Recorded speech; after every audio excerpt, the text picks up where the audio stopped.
la visite de son Excellence M. Xi Jinping, président de la République populaire de Chine, qui viendra en visite d'État au Sénégal.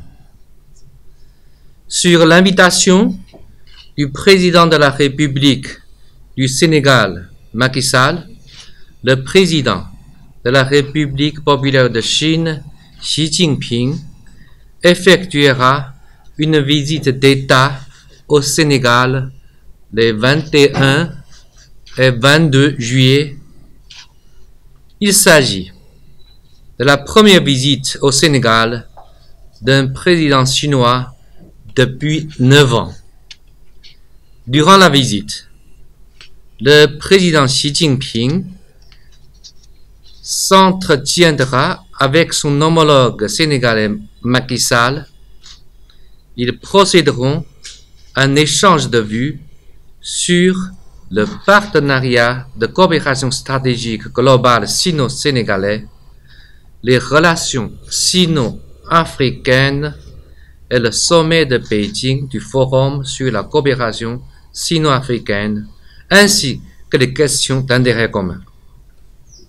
Les deux chefs d'État témoigneront la signature de plusieurs accords de coopération sur l'initiative dite Ceinture et la route, et dans les domaines de la justice, de l'aviation, des infrastructures, des ressources humaines, etc. Et les deux chefs d'État visiteront ensemble un projet de coopération entre nos deux pays. Le président chinois conduira une forte délégation avec 4 dirigeants chinois au rang de vice-premier ministre. Cette visite revêt une importance significative.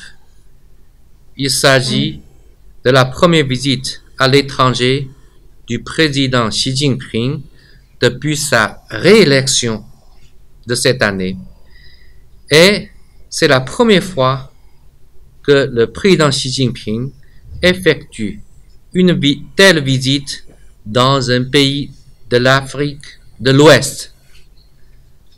En plus, le Sénégal est la première étape sur le continent africain, ce qui montre pleinement l'attachement du président lui-même et la partie chinoise aux relations sino-sénégalaises. De cette visite, 4 objectifs sont attendus. Premièrement, rendre la relation politique sino-sénégalaise plus étroite et plus solide.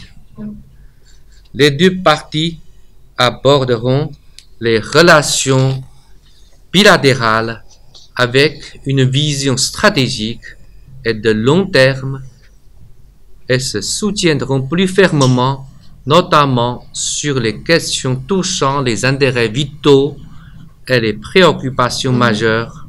Deuxièmement, faire fructifier davantage leur coopération bilatérale mutuellement avantageuse. Troisièmement, promouvoir une coordination plus étroite dans les affaires internationales. Quatrièmement, stimuler la coopération entre la Chine et les pays africains.